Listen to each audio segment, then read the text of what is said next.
favor, informe la presencia de los convocados a la audiencia, por favor. Hola. Sí, señor presidente, se encuentran presentes en la sala los miembros del Tribunal Criminal Federal número 1 de La Plata, integrado por el doctor Germán Andrés Castelli, quien preside, y los doctores Jorge Aníbal Micheli y Alejandro Esmorís. También se encuentra presente el señor Juan Martín Nogueira, fiscal por la Unidad de Asistencia para Causas por Violaciones a los Derechos Humanos cometidas durante la etapa de terrorismo de Estado en La Plata, creada por resolución de la Procuración General de la Nación 46/02. Los querellantes de autos, Asamblea Permanente por los Derechos Humanos, representados por la doctora Marta Bedio. Asimismo se encuentra presente la querellante de autos, la señora Teresa Piñeiro, también asistido por la doctora Bedio. Asimismo están presentes el doctor Palacio y la doctora Patiño por la querella de la señora Soledad Rapaport. El imputado de autos, Lucio Carlos Ramírez, asistido por sus defensores, Gerardo Ibáñez y Carmen María Ibáñez. Muchas gracias, señora secretaria. Bueno, es la oportunidad de escuchar a la defensa su alegato, así que le damos la palabra, doctor Ibáñez. No sé si se tiene repartida la tarea o solo va a hablar usted. En principio voy a hablar yo solamente, señor presidente. Muy bien. Estamos al tanto más o menos de la duración, de lo que podría llegar a la duración del alegato. En algún momento podemos hacer un receso, doctor. Claro, justamente ahora cuando comience a hablar les iba a sugerir Perfecto. hacerlo en 2 tramos, si es posible, señor presidente. Sí, sí, lo escuchamos. Bueno, antes que nada quisiera agradecer también al tribunal y pedir disculpas a los distinguidos colegas de las acusaciones debido al retraso de la audiencia de la vez pasada por motivos de salud, pero bueno, lamento que hayan tenido que tener esta molestia. Bien, es el turno de la defensa. Hemos escuchado atentamente los alegatos de las acusaciones. En principio, como recién adelanté, vamos a hacer nuestro alegato dividido en 2 tramos. Una primera parte que está vinculada a cuestiones generales y que hacen específicamente a la legalidad de estos procesos, de estos juicios por los denominados delitos de lesa humanidad. Me voy a referir a los aspectos sobre la imprescriptibilidad, con respecto a la violación al principio de irretroactividad de la ley penal más gravosa. Me voy a referir también a la cuestión del genocidio que fue introducida por algunos de los acusadores. Y si luego de un descanso de unos 10 minutos, con eso sería suficiente a nuestro juicio, ya sí abordaríamos específicamente la defensa concreta sobre los hechos por los cuales nuestro asistido viene acusado de este juicio. Inicialmente, no desconocemos que este planteo que vamos a formular ahora, hasta el momento no ha tenido, digamos, en la vasta experiencia que tenemos en la defensa en este tipo de procesos, nunca ha tenido éxito, lamentablemente, merced a los fallos Arancibia Clavel y Simón, de pronunciamientos de la Corte Suprema de Justicia de la Nación, que vienen siendo acatados, valga la redundancia, por la aplicación de la teoría del leal acatamiento de los jueces inferiores, que nosotros no nos cansaremos de sostener que no se le debe leal acatamiento a fallos que tienen los vicios que tienen estos 2 fallos, que los vamos a puntualizar ahora, cargados de contradicciones, no solamente en las mismas consideraciones de esos fallos, sino también contradicciones con otros votos que esos mismos magistrados formularon en pronunciamientos anteriores. Insistimos, sabemos que es una tarea difícil, ardua, con una probabilidad, no porque no tengamos razón, sino por la jurisprudencia, cómo se viene produciendo en estos últimos años. No obstante, so riesgo de caer en la mala praxis de no plantearlo, nos vemos obligados a decir hoy, nosotros formular nuestra pretensión en este sentido, y siempre no perdemos la esperanza que vuestras excelencias revisen si realmente se le debe leal acatamiento a estos fallos. Y entendemos que esto debe ser planteado en forma inicial y preliminar, antes de abordar, casi diría en forma subsidiaria, a la defensa concreta sobre los hechos por los cuales viene imputado el señor Ramírez. Decía,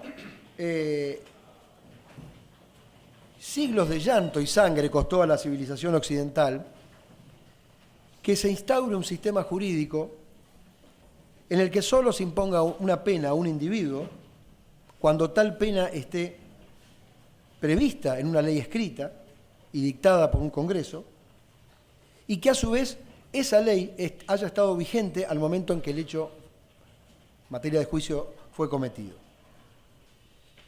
La Corte Suprema, con estos fallos, Arancibia, Arcabel y Simón, que lejos de ser la causa inicial, sino que fue una consecuencia de toda una gran maniobra política que la vamos a expresar en términos estrictamente jurídicos, sin entrar a polemizar, pero sí tratando de remitir unos hechos objetivos que se encuentran probados, que son de público y notorio. Decía, la Corte Suprema puso en crisis claramente estos dos principios de legalidad y de irretroactividad, la aplicación retroactiva de la ley penal más gravosa. Porque se llevó por delante, ha desconocido lo que significa la dimensión temporal e histórica del derecho.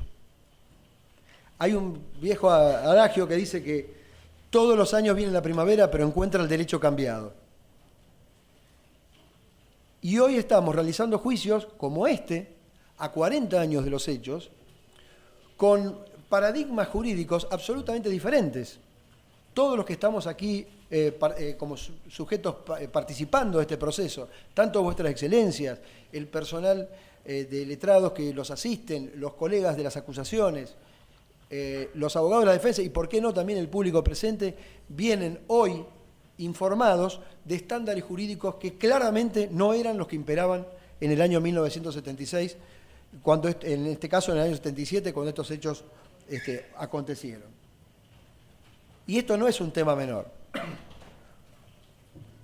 porque ya vamos a ver, cuando nos adentremos al caso concreto, qué importante es que nos ubiquemos en el contexto histórico en que los mismos sucedieron. Porque hemos observado, que casi diría yo es una impronta de todas las posiciones que los colegas de las acusaciones han venido exponiendo y han interpretado los hechos, claramente con un prisma de la actualidad, sobre el cual en muchos casos habremos de compartir, pero que no es el contexto donde los hechos acontecieron. Queremos hacer también una aclaración inicial en el sentido que no podemos dejar de estar de acuerdo con los nuevos paradigmas del derecho internacional en la protección de derechos humanos y cómo esto se ha ido positivizando, aunque defectuosamente y no del todo completo, sobre todo el tema genocidio que después se va a abordar. No podemos estar más de acuerdo con estos nuevos paradigmas de la protección de los derechos humanos. Pero lo que no podemos aceptar es que esos paradigmas se apliquen retroactivamente para juzgar hechos que cuando ocurrieron, y lo vamos a demostrar, ni por asomo, es imposible sostener que esos paradigmas estuvieran vigentes o resultaran aplicables para los hechos materia de juicio. Enseñaba Luigi Ferraioli, decía que, referido al principio de legalidad, que no basta la mera legalidad. Recordemos la Alemania nazi, todas las acciones que realizaban los jerarcas nazis eran legales, estaban contempladas en la ley. No hace falta la mera legalidad, sino la estricta legalidad, que es aquella que reúne los requisitos de ley previa, ley cierta, ley escrita, ley estricta y previa, obviamente, al hecho en proceso. Está de más aclarar que, más allá de alguna muestra que hubo en la Carta Magna, en Gran Bretaña, lo cierto es que fueron, si se quiere, los filósofos prácticos del siglo XVIII, por citar algunos, Montesquieu, Beccaria, Voltaire, que fueron los primeros que empezaron a trabajar con esta idea de encontrarle un límite al sistema de enjuiciamiento penal que imperaba por entonces, donde el hombre pasó de ser un objeto del proceso a ser un sujeto en el proceso con toda una serie de derechos, entre los cuales está claramente el principio de legalidad.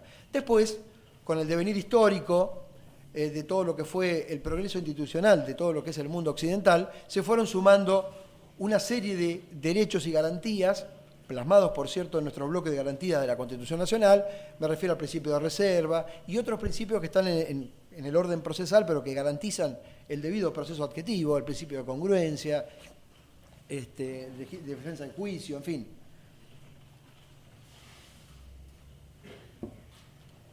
Yo quisiera iniciar esta exposición para llamar la reflexión de vuestras excelencias. Voy a citar un pasaje de una obra de un dramaturgo inglés, Robert Oxton Bolt, en su obra titulada Un hombre para todo tiempo, que hace referencia a un diálogo protagonizado, por supuesto está teatralizado, ¿no?, referida al santo Sir Tomás Moro, que como todos sabemos aquí, murió en manos de su verdugo el 7 de junio de 1935 por oponerse a la locura tiránica del rey Enrique VIII. En este diálogo creo que se ve un poco representado cuál es la idea del principio de legalidad y de la importancia que tiene su respeto. Este diálogo se desarrolla entre Lady Alicia Moro, que es la mujer de Sir Tomás Moro, de, obviamente, el propio Tomás Moro, de Guillermo Roper, que era su yerno, y de Margarita Moro, que es la hija de Sir Tomás Moro. Comienza así el diálogo, es muy corto, ¿no? Trataré de no ser muy histriónico, pero para que se entienda el énfasis que le quiero dar a algunas cuestiones. Le estaban pidiendo, este diálogo se desarrolla porque la mujer de Tomás Moro le pide a su marido, que era el abogado de la corte, que se arrestara a una persona porque era mala. Y Tomás Moro dice que en la medida que no cometa algún delito o alguna infracción que esté legislada, que no esté normada, no lo puede hacer, por más que sea el hombre más malo del mundo. Comienza así, dice, Lady Alicia Moro le pide a su marido, arréstalo. Tomás Moro dice, ¿pero por qué? Lady Alicia le contesta, es peligroso. Guillermo Roper, el yerno, le dice, por lo que dice, es un espía. Margarita Moro, la hija de Sir Tomás Moro, le dice, padre, ese hombre es malo. Sir Tomás Moro dice, no hay ninguna ley contra eso. Guillermo Roper dice, sí la hay, la ley de Dios. Entonces Tomás Moro le contesta, entonces que Dios lo arreste. Lady Alicia Moro, exasperada, mientras ustedes discuten, él se va, se escapa. Sir Tomás Moro dice, y eso seguirá haciendo, aunque fuese el mismísimo diablo, hasta que viole la ley. Guillermo Roper dice, así que ahora le concede al diablo los beneficios de la ley. Y Tomás Moro contesta sin ninguna duda, sí. ¿Qué harías tú? ¿Cortar un gran camino a través de la ley para perseguir al diablo? Guillermo Roper dice, sí, despedazaría cada ley de Inglaterra para poder hacerlo. Tomás Moro le contesta, apasionado y entusiasmado, dice, oh, y cuando la última ley hubiese sido abatida y el diablo se dé vuelta sobre ti y no haya ley bajo la que buscar refugio, ¿dónde te esconderás, Roper? Y así, alejándose, Tomás Moro dice, este país está sembrado densamente con leyes de costa a costa, leyes del hombre, no leyes de Dios. Y si las derribas y tú eres el hombre adecuado para hacerlo, ¿realmente piensas que podrás mantenerte derechamente en pie en medio de los vientos que soplarán entonces? Insiste Tomás Moro, dice, sí, le daría al diablo los beneficios de la ley por mi propia seguridad. Señores jueces, yo creo que estos juicios que comenzaron a instrumentarse desde el año 2013 en adelante, y no hago referencia a los anteriores que habían comenzado cuando se sancionaron las leyes de punto final de obediencia a vida. Me refiero a los procesos iniciados por una decisión política de violar estos principios, desde el presidente Néstor Kirchner en adelante.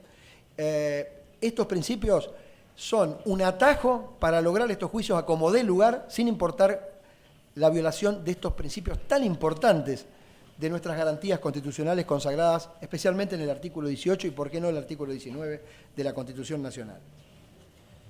Se nos ha hecho creer que un nuevo marco internacional nos impone hacer estos juicios a como dé lugar. Nada más alejado de la realidad, y lo voy a verificar. Señores jueces, acá hubo una decisión, a partir del 2003, de reabrir estos juicios. ¿Cuál era el valladar que tenía la gestión política, por decirlo de alguna manera, del doctor Kirchner para reabrir estos juicios? Tenían dos inconvenientes claves.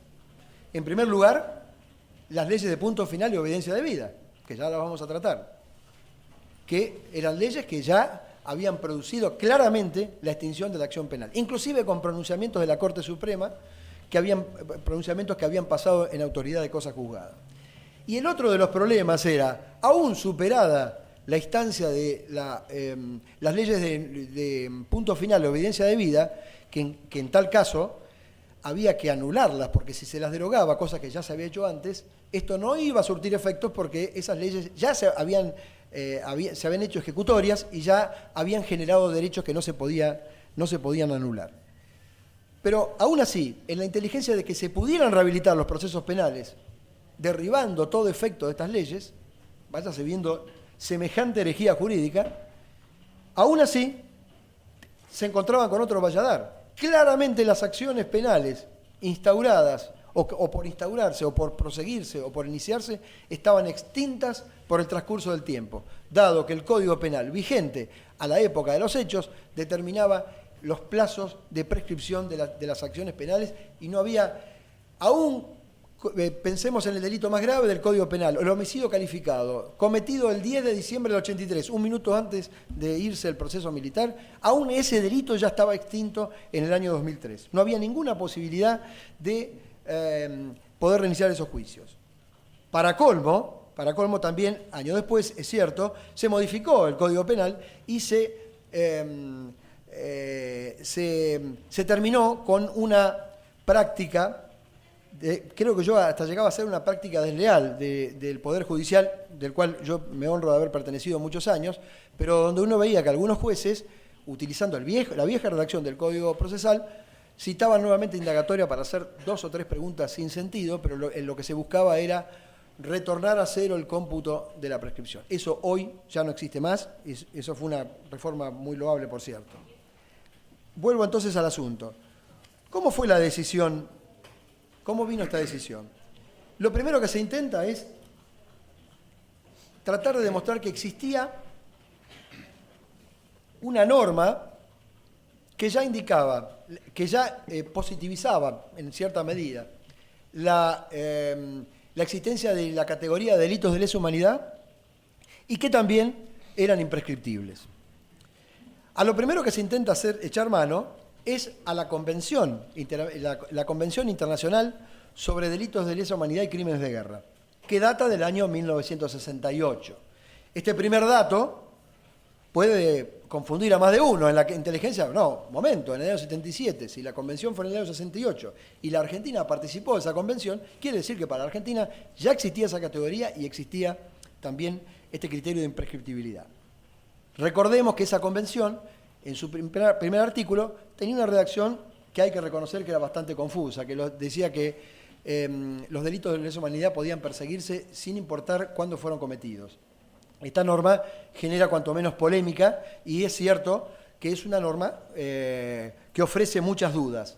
Lo cierto es, y acá creo que vamos a coincidir todos, si nos atenemos a cuál es la regla internacional para interpretar los tratados internacionales, es el Tratado de Viena, que dice cómo deben ser interpretados los tratados internacionales. Y uno de sus principios dice, lex posterior deroga lex anterior. Y el Estatuto de Roma, que no estoy pidiendo su aplicación retroactiva porque fue muy posterior a estos hechos, sí regula este aspecto y sí trata, en ese estatuto, trata específicamente las condiciones, digamos, es el primer instrumento positivizado convencional, que parte de una costumbre, en cierto, pero es el primer instrumento positivo de aplicación para la República Argentina en el cual ya ahí se positiviza el delito de lesa humanidad. Es decir, esa ley posterior deroga la anterior y claramente el Estatuto de Roma claramente no deja lugar a la posibilidad de una aplicación retroactiva. De hecho, crea un tribunal internacional para juzgar los delitos que prevé el Estatuto de Roma y claramente dice que ese tribunal solo podrá juzgar hechos cometidos con posterioridad a la entrada en vigencia del Estatuto.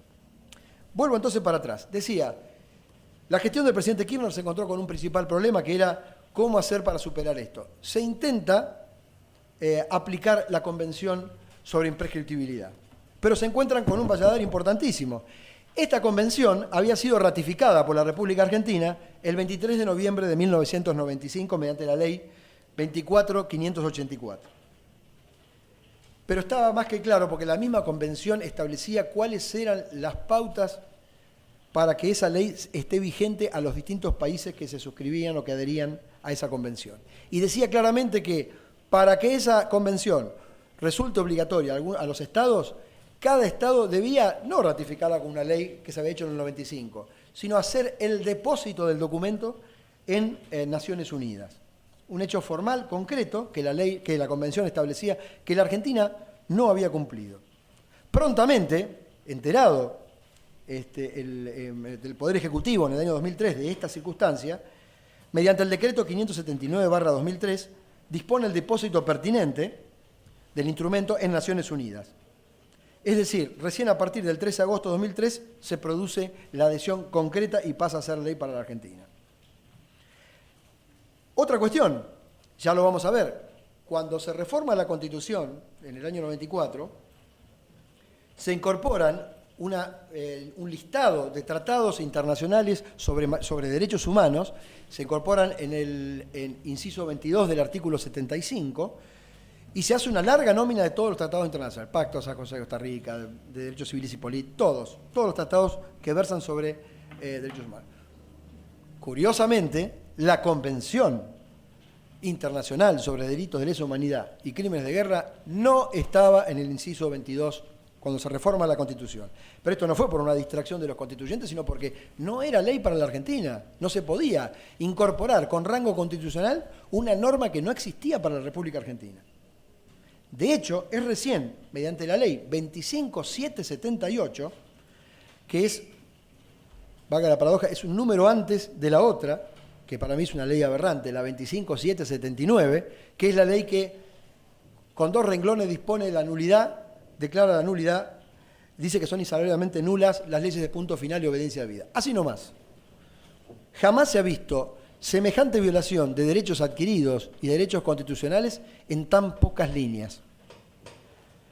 Decía, la 24778, un número menos de la ley de nulidad, es la que le otorga rango constitucional y la termina incorporando en el inciso 22 a la Convención sobre delitos de lesa humanidad y su imprescriptibilidad.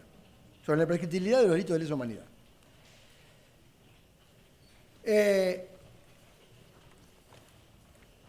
Claro, se encontraba, como yo dije recién, con un importante valladar, porque ya habían advertido que con estas dos situaciones la cuestión no iba a prosperar porque estaba el problema de la prescripción. Y empieza, señores jueces, desde ahí y por los años que siguieron, una enorme presión, a mi juicio, y me hago responsable de lo que digo, una vergonzosa presión sobre el Poder Judicial. Hay discursos grabados, probados, no necesito decirlo acá, donde el presidente Kirchner se cargó con los jueces de casación y fue un hostigamiento contra todos aquellos jueces que no le resultaban del agrado del poder de turno. No quiero citar ejemplos, pero todos los que estamos aquí saben y entienden a qué me estoy refiriendo. Pero, concretamente, no hay mejor a veces fuente de información que escuchar lo que los mismos operadores dijeron en ese momento. Y yo creo que hay un hecho que es puntual, que es, y esto es la razón por la cual los fallos Arancibia, Clavel y Simón salieron como salieron por esto que voy a contar ahora.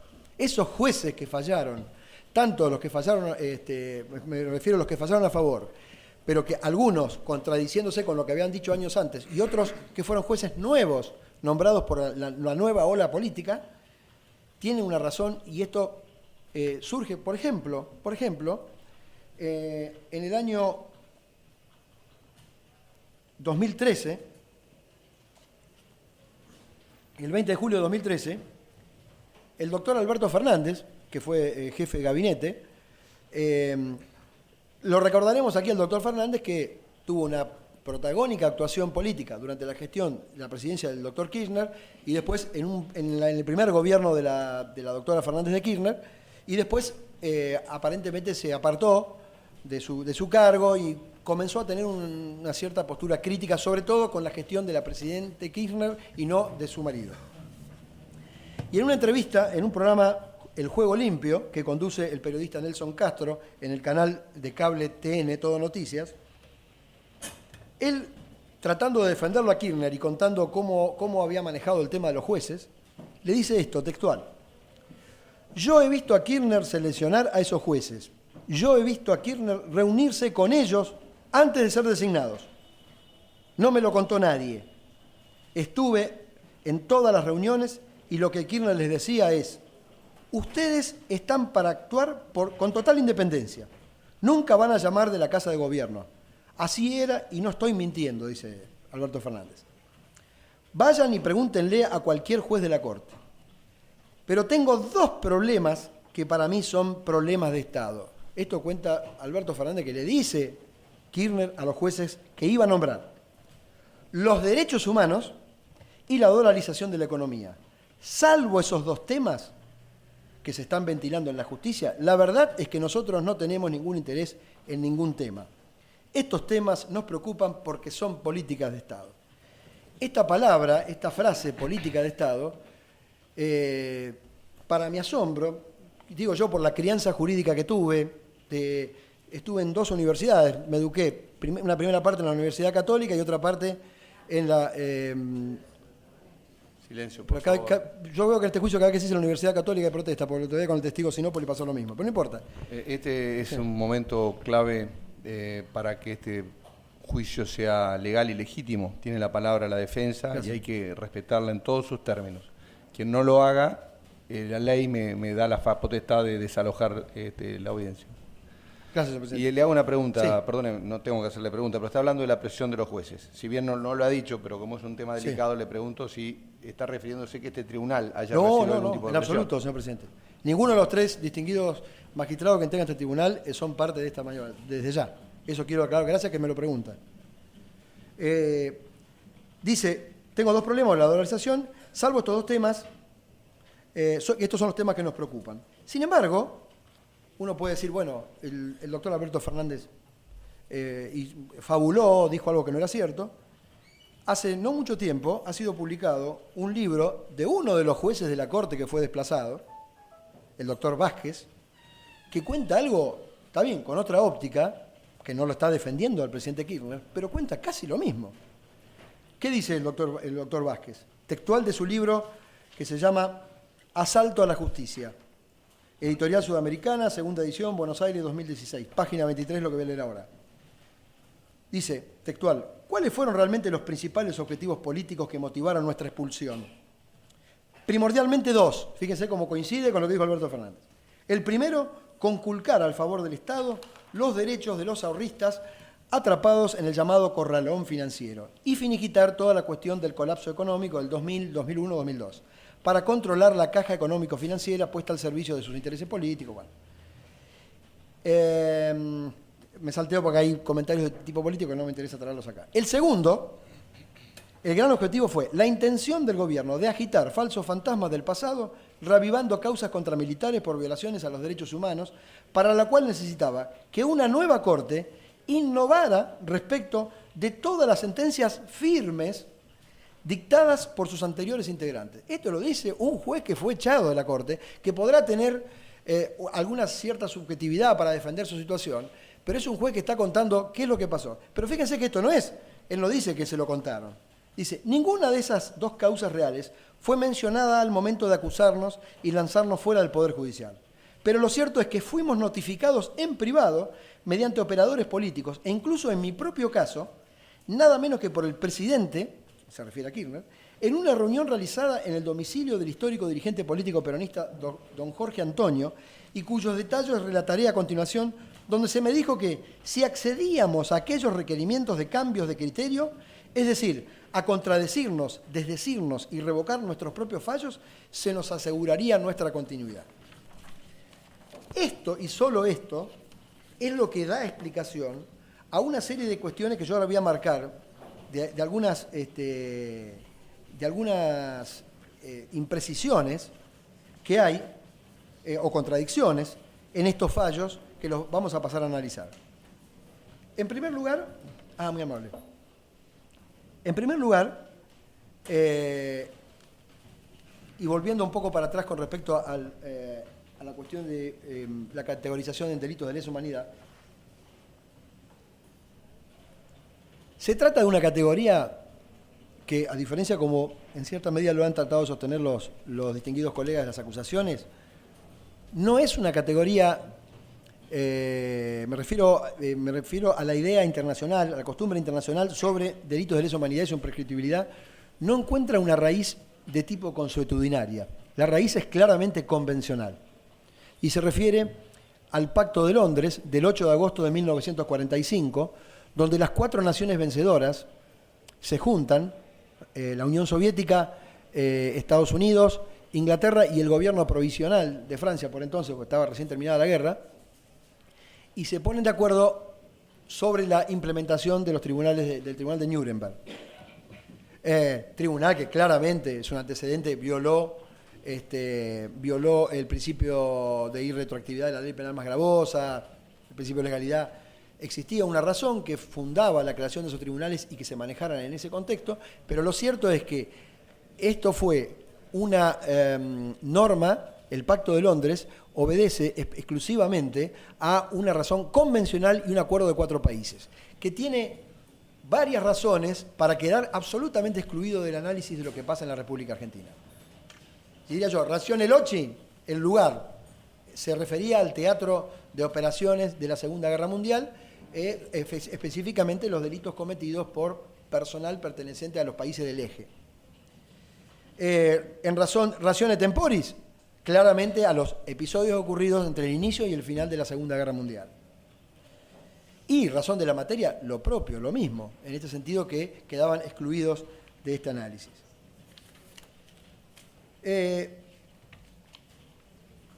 Vamos a ir viendo de qué modo, porque ahora vamos a analizarlo, en el fallo de Arancibia Clavel, que por eso digo que no hay un criterio común de todos los jueces que votaron por la mayoría. Recuerden que hubo una oposición de los doctores Belucio y Fait y Vázquez en alguna parcialmente. Ese voto de la mayoría tiene posiciones totalmente encontradas. Por sintetizarlo, tratando de ser lo más simple posible y no extenderme tanto en este tema, para no ser tan largo y no agotar la atención de todos, lo cierto es que existen como 2 bloques. Un bloque que entiende que los nuevos paradigmas internacionales, me refiero a la posición de Petraki, que ya voy a analizar, ameritan una nueva lectura sobre el asunto, borrando con el codo todo lo que se había dicho antes, y sobre todo en el caso Simón, Petraki dice ya no puedo seguir sosteniendo la posibilidad de amnistiar estos delitos, y básicamente hace alusión, ya lo vamos a ver, al fallo Velázquez Rodríguez. Y otra posición, que es la posición que lidera el doctor Zaffaroni, que contradiciendo absolutamente toda la doctrina de la cual como estudiantes nos nutrimos en su momento, y también como profesional, donde coloca, el doctor Zaffaroni intenta sostener, a mi criterio sin éxito, que él no está violando el principio de irretroactividad de la ley penal, sino que está aplicando una norma que existía al momento de la comisión de los hechos. Esto es una costumbre internacional que tenía categorizado estos delitos de lesa humanidad y, sobre todo, su imprescriptibilidad, que este era el punto. Yo les voy a demostrar, señores jueces, que, sin mucho esfuerzo, pero es absolutamente falso sostener que en el año 1977, que es el año donde ocurren estos hechos, existiera una costumbre internacional que indicara, que prescribiera esta norma de categoría de delito de lesa humanidad y su imprescriptibilidad. Yo creo que, y en esto creo no equivocarme, pero creo que en una mesa de examen, cuando estudiaba Derecho Penal, me preguntaba el presidente de la mesa, alumno Ibáñez, cíteme cuáles son las fuentes del derecho penal. Si yo llegaba a decir la costumbre como fuente del derecho penal, el presidente de la mesa pedía un fardo de alfalfa inmediatamente y me ponía un 0, porque esto es inadmisible en la doctrina penal, suponer que la costumbre puede ser una fuente del derecho penal. No lo digo yo, lo dijo Zaffaroni en sus manuales, en todos los trabajos que ha hecho, ha sido muy claro y ahora voy a leer algunos pasajes. Pero la cuestión no se agota solamente en lo que dijo la doctrina. Yo siempre traigo a colación, tengo un escrito acá, una copia que la dispongo, si alguien la quiere ver, por supuesto, pero es simplemente anecdótico y lo quiero comentar, en pos de demostrar que esta costumbre no existía, de que estos delitos eran imprescriptibles. Quiero partir de esta base. Ni en el juicio a las juntas, ni en los recursos que se interpusieron, porque la Fiscalía interpuso recursos contra la sentencia de los comandantes por algunas cuestiones que no habían sido consideradas, ni en los considerandos del fallo de la Corte que confirmó la condena de la Junta en la causa conocida como la causa 13, ni en la discusión parlamentaria de las leyes de punto final y obediencia debida. Mire que hubo encendidos discursos. Están los registros del Congreso, el diario de sesiones que dan cuenta de esta situación. Ni en esos casos, sigo enumerando, ni en los planteos impugnativos contra las leyes de punto final de obediencia debida que llevaron a que finalmente intervenga la Corte Suprema de Justicia de la Nación, ni en los fallos de la Corte Suprema que las declaró constitucionales estas dos leyes. Ustedes pueden buscarlo, hoy con los sistemas que tenemos, la voz lesa humanidad e imprescriptibilidad sencillamente no existe. Entonces, ¿cómo podemos hablar? ¿Cómo podemos hablar de costumbre? Para que la costumbre, en todo caso, sea aplicada. Y olvidémonos del derecho penal. En el ámbito civil, para que una costumbre sea aplicada, tiene que haber una conciencia social del imperativo que tiene cumplir con esa manda. Imagínense, si diputados, senadores, jueces, abogados, todos calificados, ni existió esta norma, ¿cómo puede pedirse que el entonces joven Mayor Ramírez pudiera conocer de esta costumbre internacional para que se le imponga ahora este criterio de imprescriptibilidad? Y no hay mejor argumento que esto. Yo siempre decía, y vuelvo a lo que estaba por hablar, hay una letrada que todavía sigue, que está, por supuesto, que milita por los derechos humanos, por quien tengo muchísimo respeto y he compartido muchos juicios con ella, por supuesto, como adversaria procesal, que es la doctora Mirta Mántaras, que todos los que aquí estamos la debemos conocer en algún juicio que ha estado. La doctora Mirta Mántaras, ya en la década del 80, era uno de los principales querellantes que había en estas causas y estaba todo el tiempo luchando en representación de sus mandantes. La doctora Mántaras, esto fue un día, les quiero contar, un día yo estaba revisando actuaciones por un juicio que tenía en la ciudad de Bahía Blanca y me encuentro con un expediente lleno de polvo que estaba revisando y encuentro un escrito de la doctora Mántaras, donde formula una petición. En ese escrito la doctora Mántaras estaba planteando que debía diferirse la resolución de la extinción de la acción penal de los imputados, pero no por que sea imprescriptible, el derecho de la humanidad, nada, sino por una cuestión de lo que se denomina las secuelas de juicios y la cantidad de causas que tenían los imputados que podrían generar un efecto interrumpivo en el cómputo de la extinción penal. Leo un pequeño pasaje. Dice: tomé conocimiento del planteamiento de prescripción efectuado por la defensa solicitando se pida a vuestra excelencia a ese respecto. La cuestión resulta de fundamental interés para nuestra parte, por lo que formulo las siguientes consideraciones a este respecto, que consisten en las siguientes. Las particularidades de la causa, donde se ventilan después de muchos años una larga lista de ilícitos que merecen distinta calificación legal, hacen materialmente imposible la resolución del cuadro extintivo de la acción penal en esta etapa del proceso. Fíjense que si la costumbre internacional estuviera instalada y fueran imprescriptibles, lo último que haría yo, si hubiera sido la doctora Mántaras, es hablar de esto. ¿Qué importa la calificación? ¿Qué importa qué pena tenga cada delito? Señores, estos delitos no se extinguen nunca, son delitos de lesa humanidad imprescriptibles. No, la doctora Mántaras no lo dice. Ello así porque, estando en distintos tribunales recién comenzado el examen de los delitos denunciados, no puede contarse con un informe sobre la reincidencia. Claro, el Registro Nacional de Reincidencia, que en aquel momento se llamaba Reincidencia y Estadística Criminal, informaba los antecedentes y era siempre el dato fundamental para resolver las prescripciones, porque podría haber allí alguna secuela de juicio o algo que interrumpiera el cómputo del plazo. Acá habla, bueno, del general Catuzzi, que es el caso de que ella se oponía. Tiene dictada prisión preventiva en los sucesos acaecidos en Paraná, claro, como diciendo, uno de los que está pidiéndose la prescripción acá en Bahía Blanca tiene otra causa en Paraná. Respecto de los cuales las posteriores hechos ocurridos al ser trasladado al 5º Cuerpo de Ejército tienen efecto interruptivo con relación a aquellos. Obsérvese, ¿no? Después dice: en pleno trámite de causas en todo el país, la simple omisión o la imposibilidad creada por existir declaraciones pendientes para contar con un registro de residencia actualizado harían que la resolución de vuestra excelencia adoptare no contara con los elementos suficientes para conocer si hubo o no un nuevo delito interruptivo. Bueno, habla de la secuela de juicio y finalmente en su petición dice, pide que se aplique el Código de Justicia Militar. Dice, el Código de Justicia Militar regla el Instituto de la Prescripción en cuanto a la posibilidad de la articulación de la misma, pero nada dice sobre cuál es el momento procesal en el que la misma debe ser resuelta. Recuérdense que estos procesos tramitaban bajo el régimen del Código de Justicia Militar. De hecho, los comandantes, en el juicio de los comandantes de la causa 13 se rigió procesalmente por el Código de Justicia Militar. Y de su sistemática resulta que corresponde a la sentencia definitiva, pues está arreglado en el capítulo de las penas. Lo que pretendía esta abogada era que al final del juicio, al final del proceso, se resuelva finalmente este tema de la prescripción y no en forma previa. Claramente, ¿qué debemos suponer? De seguir sosteniendo esta costumbre internacional que sostiene el doctor Zaffaroni y los que lo siguieron en el voto, esto es una mentira, señores jueces, esto no es cierto. No existía esta costumbre internacional. De hecho,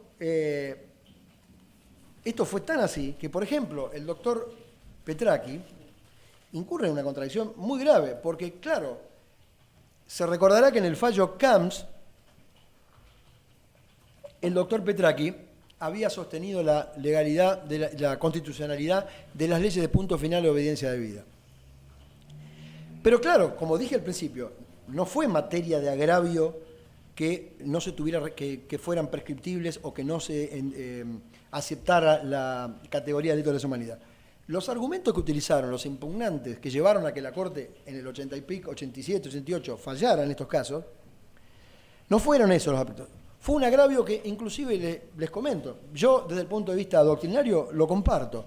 Uno de los argumentos fue, creo que el argumento central, fue que con la ley de obediencia debida se presentaba cierta inconstitucionalidad porque avalaba la intromisión de un poder sobre otro. Es decir, el poder legislativo se entrometía en el poder judicial porque le decía a los jueces en qué casos ya se debía interpretar que la obediencia debida estaba, la causa de justificación de la obediencia debida ya estaba establecida. Es decir, toda persona, todo militar que no haya tenido, que no haya sido, en aquel momento era que prácticamente que no haya sido comandante de cuerpo, porque de brigada para abajo fueron todos incluidos en este bloque de la obediencia debida.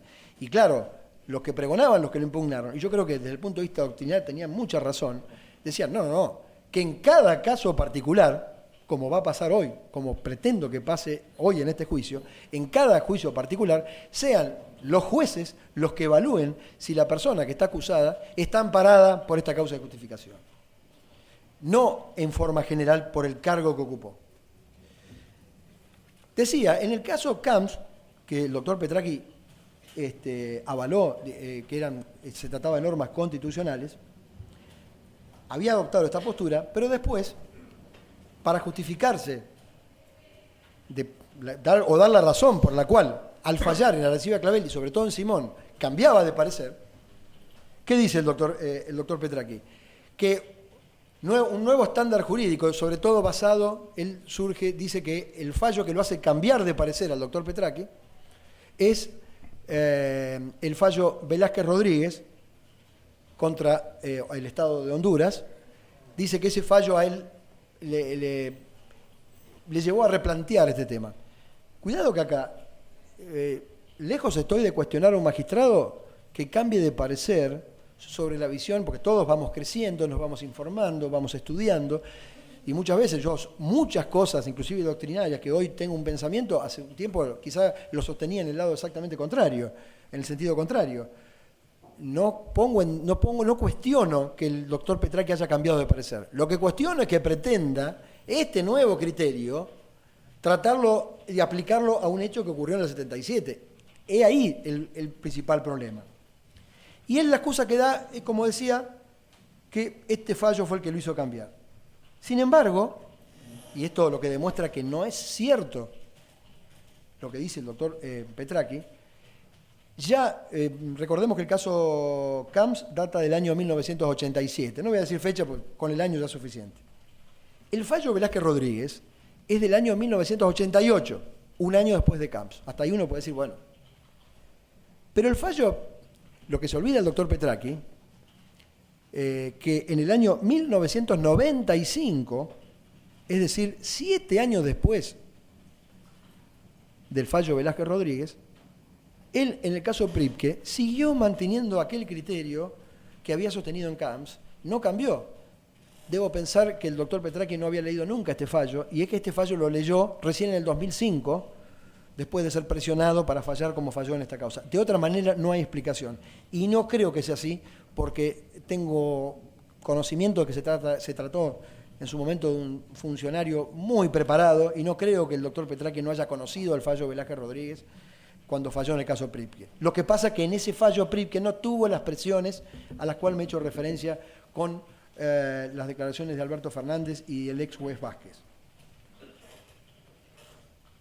Qué paradoja de esto, que todos recordaremos el fallo Montalvo, que es un fallo que debe ser los fallos más leídos por la implicancia que tiene el tema de la libertad individual, el cotejo entre el derecho individual y el derecho público, relacionado con el tema de la tenencia de drogas para consumo personal. En este fallo Montalvo, el doctor Petracchi dejó una máxima que a mí me parece muy interesante sostener, pero que no hizo más que violarla en el fallo Arancibia Clavel y Simón. Dijo en el fallo Montalvo: la Corte debe, como regla fundamental para su funcionamiento, adecuar sus decisiones a los precedentes dictados por ella en la misma cuestión. Pues bien, en la misma cuestión Petracchi había decidido exactamente lo contrario de lo que decide en Arancibia Clavel y Simón. El doctor Zaffaroni tampoco le fue en saga, porque, como dije recién, él se apoyó básicamente en la idea de que existía una costumbre internacional, y ya acabo de mostrar que esa costumbre no existía. Y él dice, en sus obras, ¿no?, en su manual, dice: la única ley penal es la ley formal emitida por los órganos políticos habilitados por la Constitución Nacional. En esto consiste el principio de legalidad. Su enunciado latino fue obra de von Feuerbach a comienzos del siglo XIX, pues no lo conocía el derecho romano. Nullum crimen, nulla pena, sine previa lege penale. Bueno, algunos pasajes. Después dice, hablando del derecho alemán, donde habla de la dictadura de la costumbre, dice: ¿es punible el que comete un acto declarado punible por la ley o que conforme a la idea fundamental de una ley penal y al sano sentimiento? Acá se estaba refiriendo al derecho alemán vigente en la época del Tercer Reich. Y al sano sentimiento del pueblo merece ser punido. Si ninguna ley penal es directamente aplicable al acto, el acto se pena conforme a la ley en que se aplique más ajustadamente a la idea fundamental. Esto era la doctrina imperante en la Alemania nazi. Dice Zaffaroni: el sano sentimiento del pueblo garantizó la dictadura de la costumbre, con la consigna antes ninguna pena sin ley, ahora ningún delito sin pena. Fíjense cómo tiene que ver esto. Vemos que estas son las consignas, y en esto quiero marcar un profundo respeto, y aprovecho que tengo acá a la señora de Georgiadis y a la hija del señor Rapaport. Tengo un profundo respeto por estas personas que son familiares de personas que han sido víctimas, y voy a hablar sobre eso más adelante. Esto no tiene nada que ver con esta situación, pero lo cierto es que, sobre pretexto de poder brindarle a los afectados por estos hechos una solución, no se pueden hacer estos juicios en forma ilegal como se han hecho en esta en todo este derrotero que empecé a describir desde el año 2003. Parecería ser que el fin justifica los medios, y los juicios se tienen que hacer a como dé lugar, sin importar qué derechos se violan. Esto que vengo sosteniendo hasta aquí no es una mera, si se quiere, una mera posición que pueda tener esta defensa, respetable o no, sino que esto ha tenido una clara respuesta en la jurisprudencia internacional.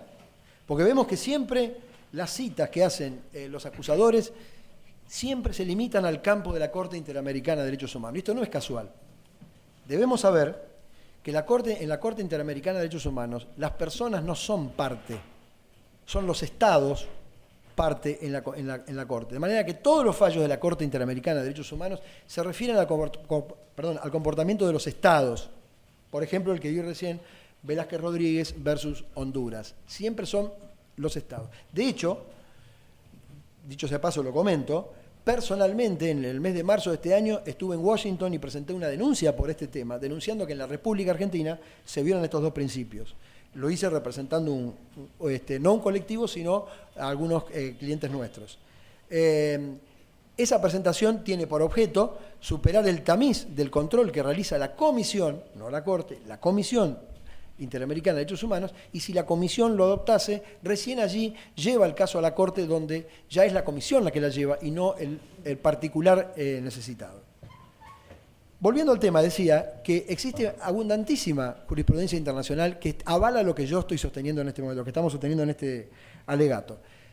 Voy a ser un poco breve con esto, porque ya han sido, estos fallos fueron claramente expresados en el voto de la disidencia de aquellos fallos a Arancibia, Cabelli y Simón, con respecto a el pronunciamiento de la Cámara de Casación francesa, con respecto a lo resuelto por el Tribunal de París, donde algunos denunciantes intentaban juzgar a imputados por crímenes cometidos en Argelia en los años, si no me equivoco, 1955, 1956. Y una serie de fallos que el doctor Fait claramente los expone, me remito, es conocido por todos, y de ese modo también sintetizo mi exposición.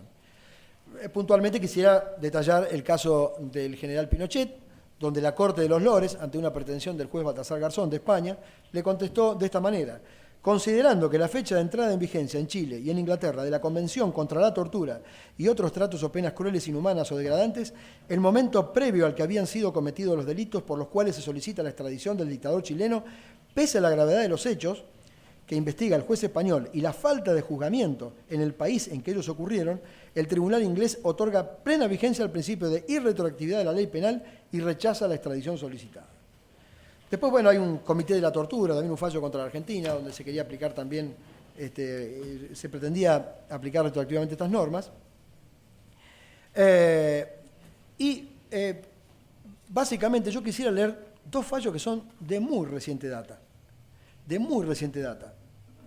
que están marcando el camino equivocado que emprendió la Argentina para estos juicios. Si hay un país, hay una nación hermanada con la Argentina desde lo jurídico, es el Reino de España. El Reino de España que en su momento extraditó a muchos militares, e inclusive el propio Reino de España, cuando en la Argentina estaban vigentes las leyes de punto final de obediencia debida, conocemos el caso Silingo, que avanzó en un proceso contra ciudadanos argentinos por delitos cometidos en perjuicio de ciudadanos españoles. En la inteligencia de aplicar esta idea de la jurisdicción universal. Ahora bien, han habido dos pronunciamientos muy recientes del Reino de España que ponen las cosas en su lugar y no hacen más que darnos razón en lo que estamos diciendo. Un caso reciente fue el 27 de enero de 2016, la sección cuarta de la Sala de lo Penal de la Audiencia Nacional de España, en un fallo dictado en relación a Carlos Fernando Gori. Carlos Fernando Gori era un médico de la Armada de la República Argentina que fue imputado en una causa que lleva a cargo, causa en la cual también participo, Juzgado Federal número 3 de Mar del Plata. Cuando se libra la orden internacional de captura, este médico naval, ex médico naval, fue detenido en el Reino de España. Lo primero que invocó la defensa técnica que él tenía en España era que estos delitos no eran de lesa humanidad a la época que se habrían cometido y tampoco eran imprescriptibles como ahora se pretende. ¿Qué terminó resolviendo la Real Audiencia Española? Leo la parte dispositiva. Se alegó en nombre del reclamado que había operado la prescripción. Los hechos se remontan entre las fechas 4 de febrero y 26 de noviembre de 1976 y la investigación se inicia el 28 de septiembre de 2004. El artículo 9 del Tratado Bilateral de Extradición señala que no se concederá la extradición cuando, de acuerdo a la ley de alguna de las partes, en este caso de Argentina y Reino de España, se hubiera extinguido la pena o la acción penal correspondiente al delito por el cual se solicitó la extradición. Acudiendo a la legislación penal española, la prescripción opera a lo más a los 20 años. De ahí que entre la fecha de los hechos que datan del 26 de noviembre de 1976 y la de inicio de la investigación el 28 de septiembre del 2004, siendo la imputación de 1 de septiembre de 2015, han transcurrido los 20 años sobradamente, cualquiera que haya sido el delito de los que se puedan contemplar en paralelismo a los definidos en el proceso penal argentino. Solo tendríamos que resolver la segunda cuestión, dado que se introduce la calificación. Acá viene el otro aspecto. Primero fue la imprescriptibilidad. Solo tendremos que resolver la segunda cuestión, dado que se introduce la calificación de delito de lesa humanidad por las autoridades judiciales argentinas y que conforme al artículo 131.4 del Código Penal, español obviamente, dicho delito no prescribe en ningún caso. Fíjense, Hoy el Código Penal español tiene esa norma, que no la tiene el Código Penal argentino. Ahora bien, la sentencia de la Sala Segunda del Tribunal Supremo, del 1 de octubre del 2007, número tal, dejó establecido que el principio de legalidad impide acudir a un tipo delictivo no vigente en la fecha de comisión, salvo el caso en que fuera más favorable. Obviamente no es el caso. Habiéndose introducido el delito de lesa humanidad en el Código Penal español por medio de la Ley Orgánica 15/2003, con entrada en vigor el 1 de octubre de 2004, en fecha muy posterior a los hechos por los que se reclama a Carlos Fernando Gori, que datan del 26 de noviembre de 1976. Por tanto, ha operado la prescripción de la acción penal contra Carlos Fernando Gori conforme a la legislación penal española, lo que supone con estimación de tal motivo de oposición aducido en su nombre a la reclamación extradicional la denegación de la solicitud generada.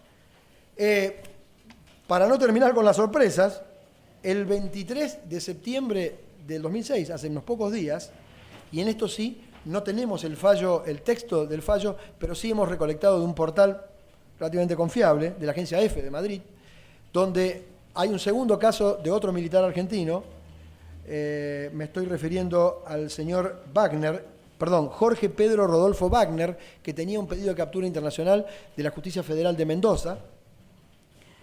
Se da prácticamente la misma situación.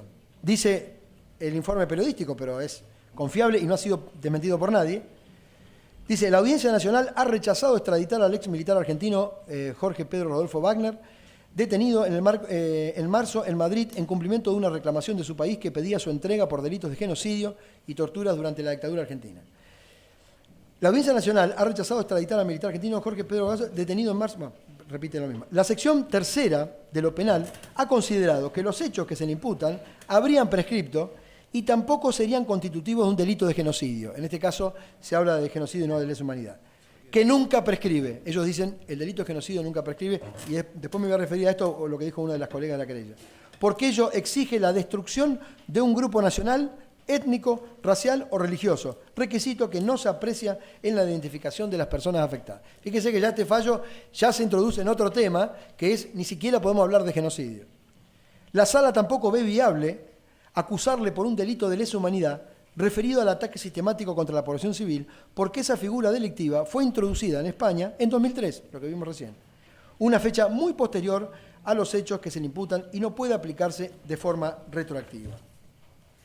Es decir,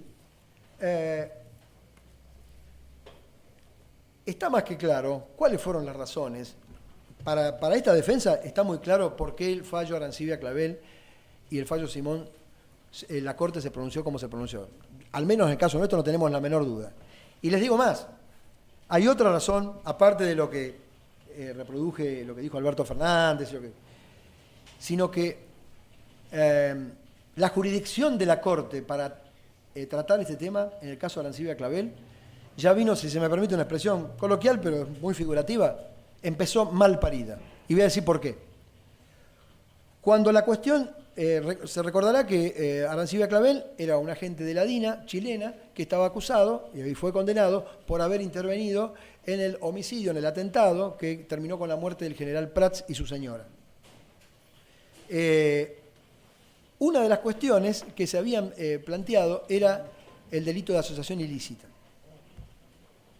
Pero, y acá está el punto, creo que todos vamos a coincidir, y en este sentido la jurisprudencia es pacífica, que se aplican cuestiones de orden público cuando la defensa no articula la prescripción, sino solamente la defensa de fondo sobre el tema, y el tribunal que tiene a consideración el fallo advierte que está extinta la acción penal, que está prescripta, y por una cuestión de orden público sustituye la labor de la defensa y dice, más allá de las cuestiones que interpuso la defensa técnica, o la defensa material, lo cierto es que hay una cuestión previa que es, si la acción penal está extinta, este tribunal no se aboca a tratar el tema, sino que directamente aplica, le declara extinguida la acción penal, por una cuestión de orden público. Es decir, suplanta la labor de la defensa en el sentido de, sobre un tema que no ha sido articulado, como es de orden público, es obligatorio para los jueces aplicarlo.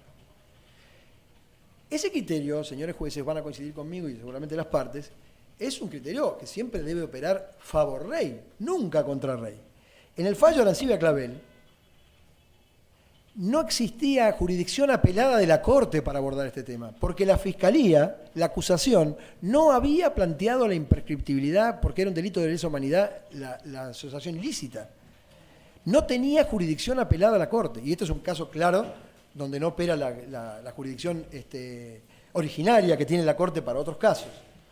Es decir, ya nació mal el tema, y esto demuestra que la Corte necesitaba que algún caso llegara a la Corte, y este fue el primero que llegó, llegar a la Corte para empezar a darle forma a esto, porque en el mientras tanto, este fallo del 2005, y en el 2003 empezaron las detenciones en este tipo de procesos, y se necesitaba de algún pronunciamiento de la Corte que avalara esta situación, porque, me suscribo entre los que lo hicimos, los defensores no parábamos a presentar escritos planteando la extinción de la acción penal, las cuestiones de previo y especial pronunciamiento, pidiéndole a los jueces que no avanzasen en el tema, entendiendo que estaban vulnerándose estas normas tan fundamentales.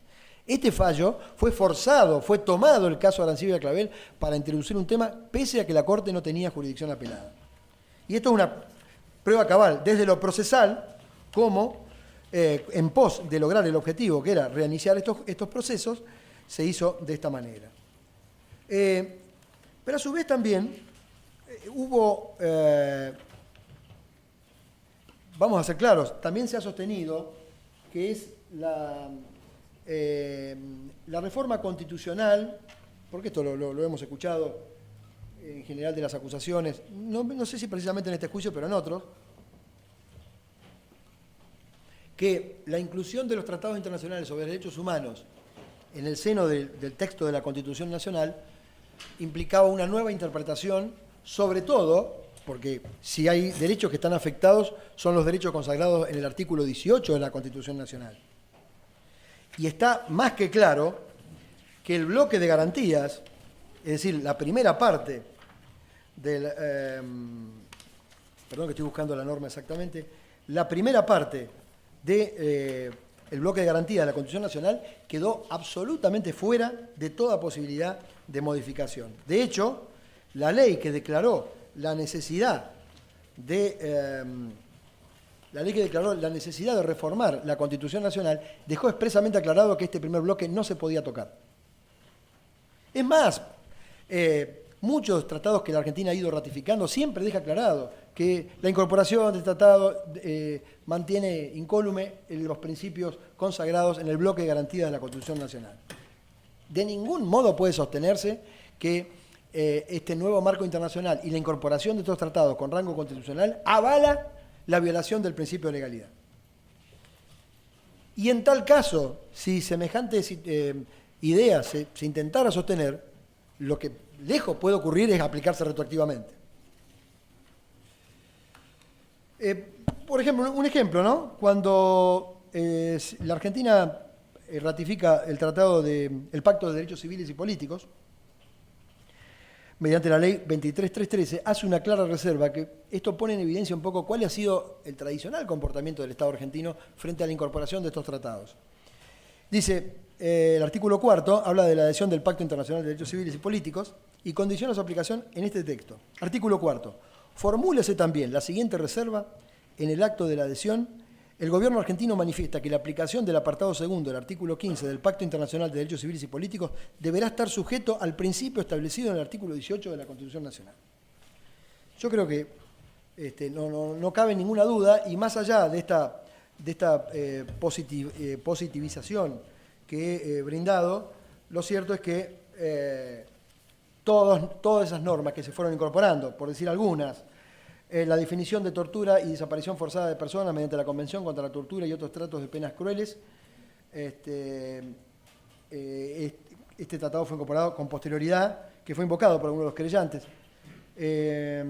sobre la imposibilidad de invocar la obediencia de vida en causas de desaparición forzada, que esto es por esta convención que acabo de reseñar, la sujeción a la jurisdicción internacional en esta clase de delitos, Convención Interamericana sobre Desaparición Forzada de Personas, la definición del concepto de lesa humanidad, establecida, como dije inicialmente, recién en el Tratado de Roma, que a su vez crea la Corte Penal Internacional. Corte Internacional que, por ejemplo, integró el doctor Moreno Campo. En La Haya estuvo El doctor Moreno Campo fue designado, ya no está más en funciones, pero fíjense, ¿cómo es posible que un letrado como el doctor Moreno Campo, un exitoso abogado, aparte un exitoso fiscal y funcionario, cómo puede ser que haya sido propuesto para cubrir un cargo de semejante envergadura, sobre todo en materia de derechos humanos, cuando, de ser cierto lo que sostiene el doctor Zaffaroni, el doctor Moreno Campo nunca se dio cuenta que existía una costumbre internacional que regulaba los delitos de lesa humanidad y su imprescriptibilidad? Cabe recordar que en el juicio de las juntas había sido, por ejemplo, por uno de los hechos había sido condenado el brigadier Agosti, que era el comandante de la Fuerza Aérea, y la Corte, con posterioridad, la misma Corte Suprema avaló que había una cantidad de delitos que estaban prescriptos, estaba distinta a la acción penal. No lo vi al doctor Moreno Campo protestando por esta circunstancia diciendo que eran delitos imprescriptibles. Es más, un caso paradigmático, lo recuerdo personalmente porque estuve en la lectura del fallo, cuando en el año, si no me equivoco, año 87, 88, en una audiencia pública se leyó la resolución donde se declaraba extinta la acción penal con respecto a Alfredo Astiz, que hubo una situación escandalosa porque hubo disturbios en la misma audiencia, que estaban los fiscales que acabo de mencionar, Moreno Campo, se declaró extinta la acción penal por prescripción y no vi que el doctor Moreno Campo o el doctor Estracera formularan alguna presentación en este sentido de un desconocimiento de algo tan importante. Pero a su vez también hubo una interpretación que yo llamo, es una interpretación auténtica, ¿no? Decía recién que cuando se reforma la Constitución, se sanciona una ley que es la que declara la necesidad de reforma, que es la Ley 24.309, y esta ley dejaba muy claro qué aspectos se podían tratar en la Constituyente. Dicen, artículo 6, serán nulas de nulidad absoluta todas las modificaciones, derogaciones y agregados que realice la Convención Constituyente apartándose de la competencia establecida en los artículos 2 y 3 de la presente ley de declaración. La Convención Constituyente no podrá introducir modificación alguna en las declaraciones, derechos y garantías contenidos en el capítulo único de la primera parte de la Constitución Nacional. Es imposible que esto sea más claro. Pero a su vez, existió una interpretación auténtica de los constituyentes. Voy a tratar a ver si lo quisiera, no, la constituyente Lucero. Un segundito, por favor.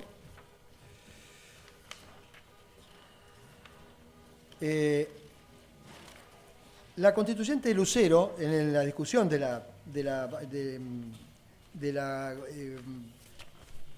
la labor constituyente, intentó introducir algún criterio parecido a la imprescriptibilidad o relacionado que podría haber dado, aunque en modo alguno hablaba de su aplicación retroactiva. Esa postulación de la constituyente Lucero fue ampliamente rechazada y terminó siendo... acá está, perdón, no la encontraba. Dice así. ¿Qué era lo que pretendía incorporar María Lucero, que era una constituyente? Decía, ella propuso incluir en el inciso 22 del artículo 75, decía, en relación a los tratados internacionales de derechos humanos, los delitos de lesa humanidad, fíjese, año 94, la primera vez que se hablaba de esto, los delitos de lesa humanidad no podrían ser objeto de indulto, conmutación de penas ni amnistía. Las acciones a su respecto serán imprescriptibles. Dos voces fundamentales, por primera vez en un intento de normativizarlos. La respuesta fue clara, no se aceptó y quedó redactado finalmente el inciso 22 del artículo 75, como todos lo conocemos, donde dicen, cuando incorporan, luego de la larga lista de tratados internacionales sobre derechos humanos que se incorporan, que recuerdo, insisto nuevamente, la Convención sobre Imprescriptibilidad no estaba, dice esto claramente, dice, se incorporarán estos tratados en las condiciones de su vigencia y que los pactos no derogan artículo alguno de la primera parte de esta Constitución y deben entenderse complementarios a los derechos y garantías por ella reconocidos. Fíjense cómo los propios constituyentes interpretaron este intento de esta constituyente de aportar esta confusión que después la propia justicia lo adoptó con el fallo de Ana Silvia Clavel y Simón.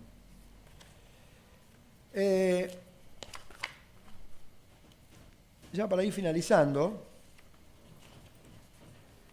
en la parte general me quedan 2 o 3 temas para tratar, que serían Las acusaciones, entiendo que la Fiscalía no lo hizo así,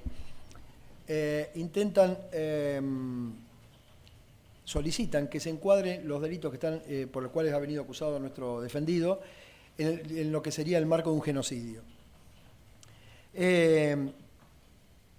Y es más, una de las letradas de la querella, creo que es la que representa al señor Rapaport, si no me equivoco, no, al señor, sí, al señor Rapaport, intentó introducir que la Convención sobre Genocidio, que obviamente es mucho antes de la época de estos hechos, ya hablaba de imprescriptibilidad o que hacía aplicable este criterio de poder proseguir con estas acciones y que no estaban ni extintas y que eran delitos de lesa humanidad.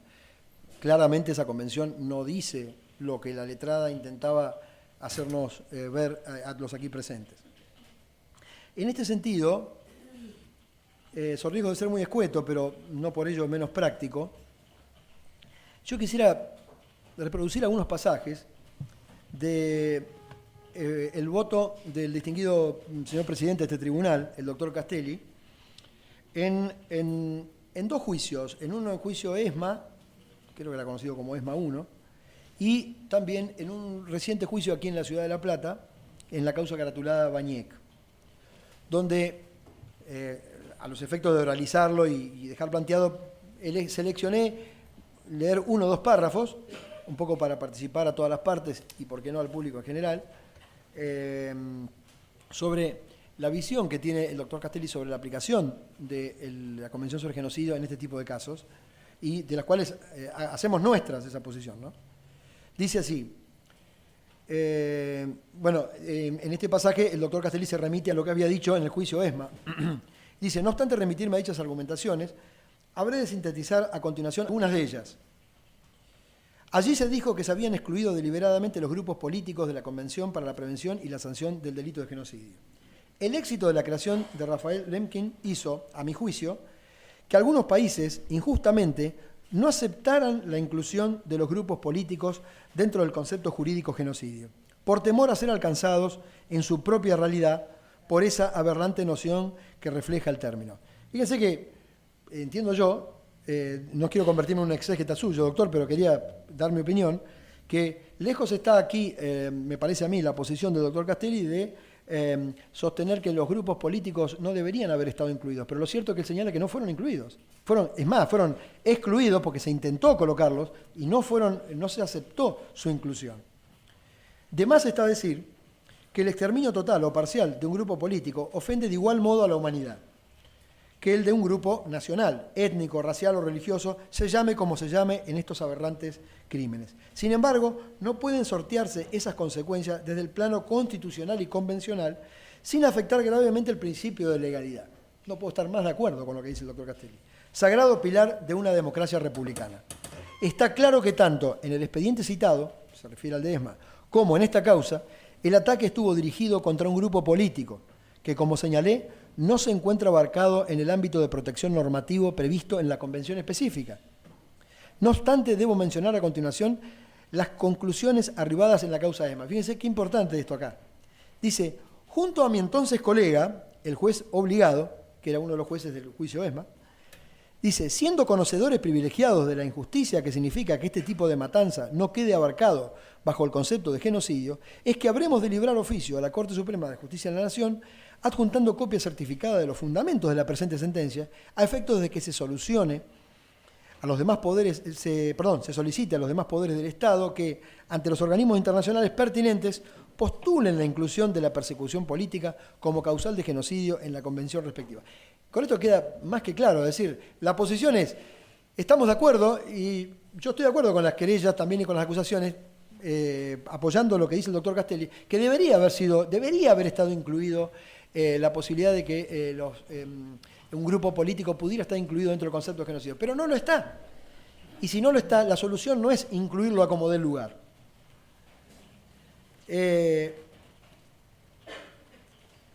Cabe recordar que, que la Convención para la Prevención y la Sanción del Genocidio, aprobada por la Tercera Asamblea General de Naciones Unidas el 9 de diciembre de 1948, y a la que la República Argentina adhirió mediante el decreto 6286/56 del 9 de abril de 1956, que decía en su artículo 2, Lo define como lo siguiente: se entiende por genocidio cualquiera de los actos mencionados a continuación, perpetrados con la intención de destruir total o parcialmente a un grupo nacional, étnico, racial o religioso como tal. Claramente, bueno, después ahí no quiero extenderme demasiado en esto, pero sí, entiendo yo, y aparte, entiendo yo que en este fallo, en el que el fallo en el que se dejó planteado el tema el voto del doctor Castelli en el caso ESMA, entiendo que mismo la Cámara de Casación entendió que discutir sobre el tema se tornaba en algo abstracto porque el genocidio, y esto es cierto, no está legislado en el Código Penal, no se les puede aplicar a nuestros asistidos, ni siquiera tiene una pena prevista, y convengamos que es una figura de difícil definición a los efectos de respetar los criterios de tipicidad, bueno, de la descripción de la conducta que sea precisa para evitar interpretaciones analógicas. Traje a colación otro comentario. En el año 2008, la doctora Argibay fue entrevistada por el diario Río Negro, el 22 de agosto de 2008, y dice, para Argibay la legislación del genocidio es una deuda pendiente. Fíjese, enrolado en el mismo criterio expresado por el doctor Castelli. La jueza de la Corte Suprema de Justicia de la Nación, Carmen Argibay, consideró que es una deuda pendiente del Congreso legislar sobre la figura penal. En conferencia de prensa, Argibay explicó que el genocidio está incorporado a la Constitución Nacional porque la Argentina ratificó la Convención Internacional sobre el Genocidio y se incluyó en la Reforma Constitucional de 1994. Es cierto que no está legislado en el Código Penal, es una deuda que tiene el Congreso Nacional, es algo pendiente para que esta figura se traslade al Código Penal en la forma en que se debe registrar. Puntualizó que, entre comillas, se debe definir la descripción de la conducta en sí misma, que es bastante complicada, y habría que ver si se puede mejorar la definición, que es lo que en derecho penal llamamos el tipo penal, y resolver qué pena se le aplica a eso. Argibay dijo, me cuesta mucho encontrar una definición del grupo protegido para lo que sucedió en la Argentina. Por eso quería puntualizar este aspecto. Y en otra cuestión que también fue introducida por las querellas, dejando sí de lado, por supuesto, la coherencia que tiene algún planteo de solicitar que esto se declare en el marco de un genocidio, pero más allá de eso también las querellas introdujeron, y específicamente creo que fue el doctor Rodríguez, introdujo la figura de la desaparición forzada. Explicó el doctor Rodríguez que esto en modo alguno afectaba al principio de congruencia y que además se trataba de una norma más benigna. Explicó cuáles eran las razones por las cuales el colectivo que él representaba, no, me refiero específicamente al caso Georgiadis, en la inteligencia que la querella interpreta que se trata de un desaparecido. Este es un aspecto a tener en cuenta. Aquí en los testimonios que han obrado indican que se le habría indicado a la señora en qué lugar estaba el cuerpo. Lógicamente, bueno, nunca lo pudo verificar, de modo tal que yo acepto que se trata de una persona que está desaparecida, dado que sus familiares no han podido constatar hasta el día de hoy si realmente ese era el cuerpo del señor Georgiadis. Pero sobre este punto también vuelvo a traer a colación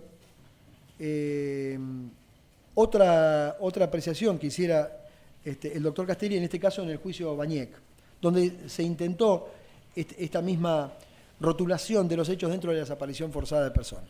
Vamos a convenir todos que el tipo de desaparición forzada de personas no estaba legislado en nuestro Código Penal a la época de los hechos. Dice así, y quiero decir también que comprendo cuál es la posición en este caso entiendo que el doctor Rodríguez representa a la PDH, el que sostenía que para los familiares de los desaparecidos no aceptan la figura del homicidio porque significaría relevar al Estado Nacional de su obligación de perseguir y seguir tratando de averiguar qué es lo que pasó. Debo decir que en la primera y en la segunda audiencia tuve la posibilidad, con todo respeto, de conversar con la señora de Georgiadis, que me expresó su inquietud, más que lógica y razonable, de su desesperación por saber qué es lo que le pasó a su marido y cómo fue, dónde está, cómo murió, cuál fue la razón, en fin. Todas las preguntas que hasta el día de hoy lógicamente se debe formular. Decía acá, por ejemplo, en el caso Bañec, el doctor Castelli dijo lo siguiente: el suscripto no comparte el criterio de mis colegas que impone a los imputados el tipo previsto en el 142 ter, conforme a la redacción 26 de la ley 26.679, publicada el 9 de mayo del 2011. Debe recordarse, en este sentido, Bueno, voy a abreviar un poco. A mi entender, el planteo no ha sido fundado suficientemente. De la extensa exposición del querellante, solo al final pudo percibirse con claridad que el eje de su pedido reside en el carácter permanente, recuérdese que esto lo dijo específicamente el doctor Rodríguez, reside en el carácter permanente que distingue el delito de desaparición forzada de personas, característica que también comparte, según dijo, la privación ilegal de la libertad prevista en el momento de los hechos. Considero que esto dijo el doctor Castelli, considero que los 35 años transcurridos, en este caso son prácticamente 40, de transcurridos entre los hechos pesquisados y típicos a esa época y la nueva norma específica, constituyen un valladar insalvable para que esa característica permanente del delito se abra camino, frente a la fortaleza del principio de legalidad previsto en la Constitución Nacional y los pactos internacionales con idéntica jerarquía.